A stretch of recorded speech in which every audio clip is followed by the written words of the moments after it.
14장 하나님께서 행하시는 구원. 하나님께서 모세에게 말씀하셨다. 너는 이스라엘 자손에게 말하여 오던 길로 되돌아가서 믹돌과 바다 사이에 있는 비아히롯 곧 바알스본 맞은편 바닷가에 진을 치라고 하여라. 바로는 이스라엘 자손이 길을 잃고서 헤매고 있다. 저들이 광야에서 꼼짝없이 갇혔다고 생각할 것이다. 그때 내가 바로의 마음을 다시 고집스럽게 하여 그가 너희를 뒤쫓아오게 할 것이다. 내가 바로와 그의 군대를 사용하여 나의 영광을 드러내겠다. 그러면 이집트 사람들이 내가 하나님인 것을 깨닫게 될 것이다. 이스라엘 자손이 그대로 행했다. 이집트 왕이 이스라엘 백성이 떠났다는 소식을 전해 들었다. 바로와 그의 신하들이 마음이 변하여 말했다. 우리에게 종살이 하던 이스라엘을 놓아주다니 우리가 대체 무슨 짓을 한 건가? 바로는 전차를 준비시키고 군대를 소집했다. 그는 최정예 전차 600대와 그 밖에 이집트 전차들과 전차를 모는 기병들을 거느리고 나섰다. 하나님께서 이집트 왕 바로의 마음을 완강하게 하셨다. 바로는 이스라엘 자손이 뒤도 돌아보지 않고 떠나가자 그들의 뒤를 쫓기로 결심했다. 이집트 사람들이 추격하여 바닷가에 진을 치고 있던 이스라엘 자손을 바짝 따라붙었다. 바로의 말이 끄는 전차들과 전차를 모는 기병들과 바로의 모든 군사가 바알스본 맞은편 비아히롯에 집결했다. 바로가 접근해 오자 이스라엘 자손이 고개를 들어 그들을 보았다. 이집트 사람들이었다. 금방이라도 그들을 덮칠 태세였다. 그들은 몹시 두려웠다. 그들은 무서워서 하나님께 부르짖었다. 그들이 모세에게 말했다. 이집트에 넓은 매장지가 없어서 이곳 광야에서 죽게 하려고 우리를 데려왔단 말입니까? 왜 우리를 이집트에서 이끌고 나와서 이 같은 일을 당하게 하는 겁니까? 전에 이집트에 있을 때 우리가 이런 일이 일어날 거라고 하지 않았습니까? 광야에서 죽는 것보다 차라리 이집트에서 종으로 사는 것이 더 나으니 우리를 이집트에 그대로 내버려 두라고 우리가 말하지 않았습니까? 모세가 백성에게 말했다. 두려워하지 마십시오. 굳게 서서 하나님께서 오늘 여러분을 위해 행하시는 구원을 지켜보십시오. 오늘 저 이집트 사람들을 똑똑히 보아두십시오. 다시는 여러분들이 저들을 볼 일이 없을 것입니다. 하나님께서 여러분을 위해 싸우실 것입니다. 여러분은 잠자코 가만히 있기만 하면 됩니다. 하나님께서 모세에게 말씀하셨다. 너는 왜 내게 부르짖느냐? 이스라엘 자손에게 말하여라. 계속해서 전진하라고 명령하여라. 지팡이를 높이 들고 바다 위로 내 손을 뻗어 바다를 갈라지게 하여라. 이스라엘 자손이 바다 한가운데로 마른 땅을 밟고 지나가게 될 것이다. 내가 이집트 사람들이 너희를 집요하게 추격하도록 하겠다. 내가 바로와 그의 모든 군대와 그의 전차와 기병들을 사용하여 나의 영광을 드러내고 내가 하나님인 것을 이집트 사람들이 깨닫게 하겠다. 이스라엘 진을 이끌고 가던 하나님의 천사가 그들 뒤로 자리를 옮겼다. 앞에 있던 구름 기둥도 뒤로 자리를 옮겼다. 이제 구름이 이집트 진과 이스라엘 진 사이를 막아섰다.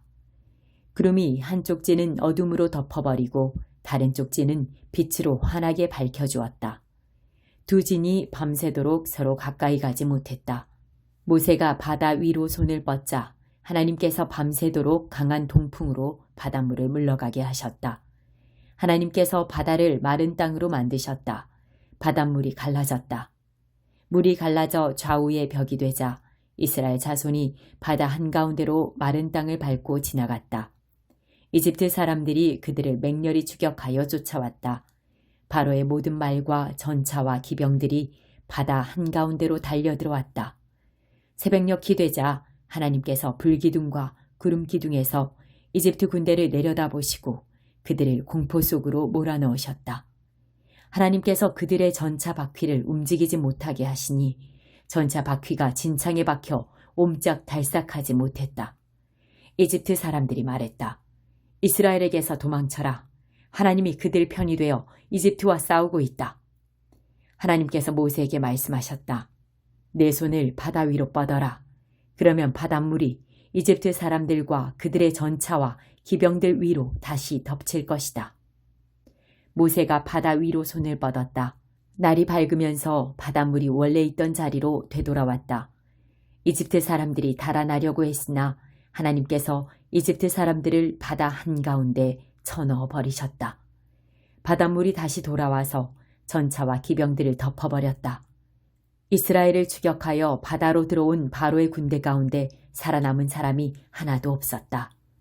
그러나 이스라엘 자손은 바다 한가운데로 마른 땅을 밟고 지나갔다.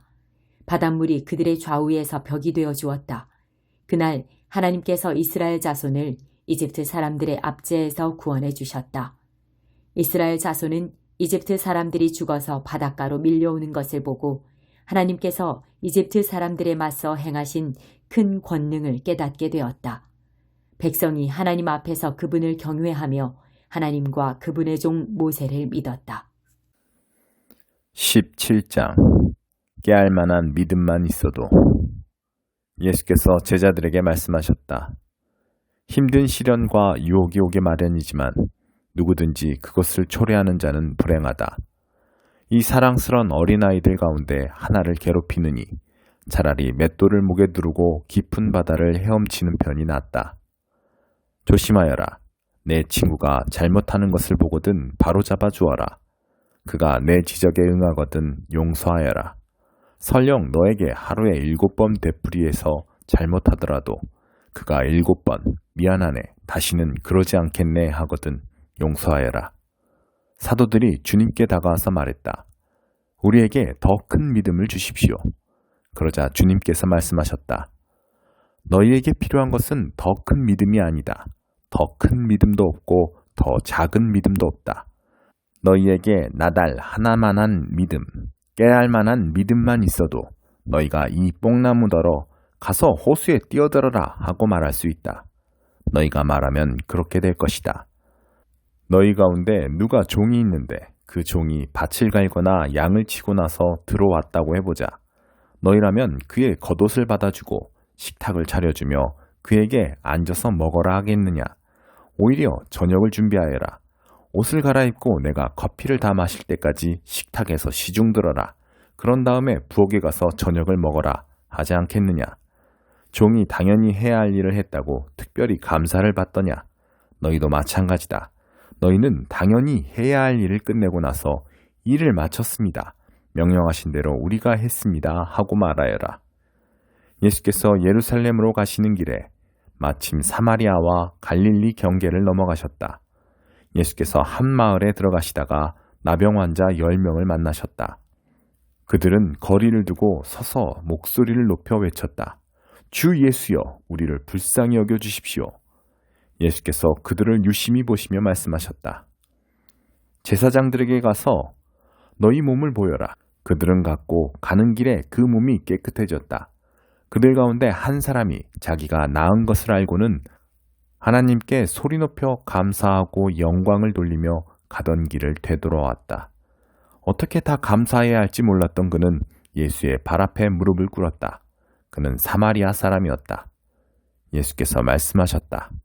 10사람이 낫지 않았느냐? 9사람은 어디 있느냐? 돌아와서 하나님께 영광을 돌린 사람이 이 이방인 말고는 아무도 없느냐? 예수께서 그에게 말씀하셨다. 일어나 가거라. 내 믿음이 너를 낫게 하고 너를 구원했다. 인자는 갑작스럽게 온다. 바리새인들이 하나님 나라가 언제 오는지 따져 묻자 예수께서 대답하셨다. 하나님 나라는 너희가 달력을 보고 날짜를 세고 있다고 해서 오는 것이 아니다. 누가 여기를 보아라 하거나 저기 있다 한마디 해서 오는 것도 아니다. 이유가 무엇이겠느냐? 하나님 나라는 이미 너희 가운데 있기 때문이다. 예수께서 계속해서 제자들에게 말씀하셨다. 너희가 인자의 날들 중에 단 하루라도 보고 싶어 애타게 사모할 때가 오겠으나 보지 못할 것이다. 사람들이 너희에게 저기를 보아라 하거나 여기를 보아라 할 것이다. 그런 허튼 말에 절대 속지 마라. 너희가 보러 나간다고 해서 인자가 오는 것을 볼 수 있는 것은 아니다. 인자는 올 때가 되면 온다. 번개가 한 번만 쳐도 온 하늘이 환해지지 않느냐. 인자의 날도 그럴 것이다. 그러나 먼저 인자가 많은 고난을 당하고 이 시대 사람들에게 버림받아야 한다. 인자의 때도 노아의 때와 똑같을 것이다. 노아가 방주에 오르던 그날까지도 사람들은 모두 평소처럼 지내며 시시덕거리고 즐겼다. 홍수가 나서 모든 것을 쓸어버릴 때까지 그들은 아무런 낌새도 채지 못했다. 롯의 때도 마찬가지였다. 롯이 소돔에서 나오고 화염이 폭풍처럼 쏟아져 모든 것을 바싹 태우던 그날까지도 사람들은 평소대로 시시덕거리고 즐겼다. 인자가 나타나는 때도 그처럼 갑작스럽고 전면적일 것이다. 그날이 올 때 너희가 마당에서 일하고 있거든 무엇을 가지러 집으로 들어가지 마라. 밭에 나가 있거든 겉옷을 가지러 돌아가지 마라. 롯의 아내가 어떻게 되었는지 기억하여라. 너희가 너희의 목숨을 붙잡고 매달리면 목숨을 잃겠지만 그 목숨을 놓으면 하나님의 목숨을 얻을 것이다. 그날에 두 남자가 한 배에서 고기를 잡다가 한 사람은 데려가고 다른 한 사람은 남겨질 것이다. 두 여자가 한 부엌에서 일하다가 한 사람은 데려가고 다른 한 사람은 남겨질 것이다. 제자들이 이 모든 말씀을 받아들이려는 마음에서 말했다. 주님, 어디에서 그런 일이 있겠습니까? 예수께서 그들에게 말씀하셨다. 독수리들이 맴도는 곳을 잘 보아라. 독수리들이 먼저 시체를 찾아낼 것이다. 그 일은 내 주검 주위에서 시작될 것이다. 32장. 욥의 세 친구는 침묵에 잠겼다. 할 말을 다 했는데도 욥이 자신의 잘못을 조금도 인정하지 않고 완강하게 버티니 어찌할 도리가 없었다. 이렇게 되자 엘리후는 화가 났다. 엘리후는 람 족속 출신인 부스 사람 바라겔의 아들이다. 그는 하나님보다 자신이 의롭다고 주장하는 욥을 참을 수 없었고 욥의 말에 변변히 대답도 못하고 그의 잘못을 입증하지 못하는 세 친구도 못마땅했다. 그들보다 나이가 어렸던 엘리후는 자신이 말할 기회를 기다리고 있었는데 세 사람이 논증에 지친 것을 보고 참아왔던 분노를 터뜨렸다. 부스 사람 바라겔의 아들 엘리후가 말했다. 나는 어리고 어르신들은 연로하신 데다 경험도 많습니다. 그래서 나는 지금까지 입을 다물고 논의에 끼어드는 것을 자제했습니다. 나는 줄곧 생각했습니다. 경험의 힘이 드러나겠지. 저분들은 오래 살아온 만큼 더 지혜로울 거야. 그러나 내 생각이 틀렸음을 깨달았습니다. 지혜로운 사람에게 통찰력을 주는 것은 사람 안에 있는 하나님의 영, 곧 전능하신 분의 숨결이더군요. 전문가가 지혜를 독점하는 것은 아니며 나이가 들었다고 반드시 분별력이 있는 것도 아니더군요. 그래서 나도 소신을 밝히기로 했습니다. 잘 들어주십시오. 내 생각을 정확히 말씀드리지요. 어르신들이 말할 때 한마디도 놓치지 않고 귀 기울여 들었습니다. 적절한 말을 찾으시는 동안 귀를 쫑긋 세웠습니다. 그런데 어르신들이 입증한 게 있습니까? 하나도 없습니다. 어르신들의 말은 욥의 마음을 전혀 움직이지 못하더군요. 우리는 할 만큼 했다. 이제는 하나님이 욥을 정신 차리게 하실 차례다 하고 변명하지 마십시오. 욥은 아직 나와 논쟁하지 않았습니다만 나는 어르신들과 같은 논리를 사용하지 않을 테니 염려 놓으십시오. 이제 세 분께서는 달리 하실 말씀이 없습니까? 물론 없을 겁니다. 어르신들은 완전히 엉터리니까요. 어르신들이 하던 말이 딱 멈추었으니 내가 더 이상 기다릴 이유가 없겠지요? 내 의견을 말할 준비가 되었습니다. 그렇습니다. 내가 말할 차례입니다. 때가 되었습니다. 나는 할 말이 많습니다. 당장이라도 속에서 터져나올 것 같습니다. 땅 밑에 용암처럼 끓어오릅니다. 폭발 직전에 화산 같습니다. 속 시원히 속에 있는 말을 해야겠습니다. 돌려 말하지 않겠습니다. 진실을 오로지 진실만을 말하겠습니다. 나는 누구에게도 아첨할 줄 모르지만 혹시라도 그랬다가는 나를 만드신 분이 지체 없이 나를 처단하실 것입니다. 2장. 그래서 나는 여러분과 나에게 아픔을 줄 수 있는 또 다른 방문을 자제하기로 결심한 것입니다. 내가 그저 얼굴을 내밀기만 해도 여러분이 난처하고 괴로운 입장에 처하게 될 텐데 여러분이 어찌 나를 위로하고 나의 기운을 북돋아 주겠습니까? 그래서 나는 가지 않고 편지를 써보냈습니다. 나를 기쁘게 해주리라 여겼던 벗들을 낙담시키면서 괴로운 시간을 보내고 싶지 않았기 때문입니다. 그 편지는 내게 최선인 것이 여러분에게도 최선일 것이라고 확신하고 써보낸 것입니다. 결과적으로 그 편지를 쓰는 것은 몹시 괴로운 일이었습니다. 그 편지는 양피지에 잉크로 쓴 것이 아니라 눈물로 쓴 것입니다. 그러나 나는 여러분에게 고통을 주려고 그 편지를 쓴 것이 아닙니다. 그 편지는 내가 여러분을 얼마나 아끼는지, 아끼는 것 이상입니다. 내가 여러분을 얼마나 사랑하는지 여러분이 알아주기를 바라면서 쓴 것입니다. 여러분의 교회 안에 이 모든 일을 일으킨 장본인, 곧 이 모든 고통을 안겨준 문제의 인물을 두고 말씀드립니다. 이 일로 상처를 입은 사람은 나 한 사람만 아니라 몇몇 사람을 제외한 여러분 모두라는 사실을 알아두기 바랍니다. 그래서 나는 심하게 책망하지 않으렵니다. 여러분 대다수가 동의하여 그 사람에게 벌을 내렸다니 그것으로 충분합니다. 이제는 그 사람을 용서하여 스스로 일어서도록 도울 때입니다. 여러분이 그의 죄를 비난하기만 한다면 그는 죄의식 속에서 숨이 막혀 죽을 것입니다. 그러나 나는 사랑을 쏟아부을 것을 권고합니다. 내 편지의 초점은 그 사람을 처벌하는 데 있지 않고 여러분에게 교회를 건강하게 하는 책임을 지우려는 데 있었습니다. 그러므로 여러분이 그를 용서하면 나도 그를 용서하겠습니다. 내가 개인적인 원한의 목록을 지니고 다닌다고 생각지 마십시오. 그리스도께서 우리와 함께 하시고 우리를 인도하시듯이 나도 용서하는 여러분과 행동을 함께 하겠습니다. 어쨌든 우리는 부지 중에라도 사탄이 더 많은 해를 끼칠 틈을 주지 않을 것입니다.